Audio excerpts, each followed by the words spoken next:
តាលោកអ្នកអាចជឿវាបានទេមនុស្សពិតជាវិវត្តមកពីត្រីដូច្នេះតើត្រីវិវត្តទៅជាមនុស្សដោយរបៀបណាប្រហែល500លានឆ្នាំមុនសត្វមួយដែលមានឈ្មោះថាត្រីឆ្អឹងបានបង្ហាញខ្លួននៅក្នុងមហាសមុទ្របុរាណពួកវាស្ថិតក្នុងចំណោមត្រីឆ្អឹងកងនៅលើផែនដីដំបូងហើយជាប្រភេទត្រីតាក់ទងនឹងដើមកំណើតមនុស្សក្រោយមកប្រហែល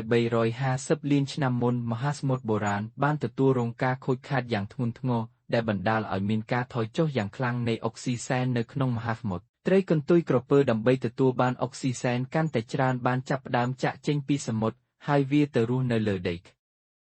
លីទៅជាសត្វជើង4ក្នុងរយៈពេលដ៏យូរបន្ទាប់មកពួកវាបានវិវត្តទៅជាសត្វរំពាហើយបន្ទាប់មកជាសត្វល្មូននិងថនិកសត្វរហូតមកដល់65លានឆ្នាំមុនផែនដីត្រូវបានវាយប្រហារដោយអាចផ្កាយដែលបណ្ដាលឲ្យឈានទៅដល់ការផុតពូជនៃដាយណូស័រទោះជាយ៉ាងណាក៏ដោយថនិកសត្វតូចបានរស់រានមានជីវិតដែលផ្ដល់ឱកាសឲ្យពួកគេអភិវឌ្ឍខ្លួនហើយបន្ទាប់មកពួកវាបានវិវត្តទៅជាសត្វល្មូនរហូតមកដល់18លានឆ្នាំមុនដែល Homo erectus បានចាប់ផ្ដើមដើរចេញពីដើម Savannah Arctic ហើយបន្ទាប់មកទៅកាន់ឆាកពិភពលោកតើលោកអ្នកគិតយ៉ាងណាចំពោះការវិវត្តខ្លួនរបស់សត្វមកជាមនុស្ស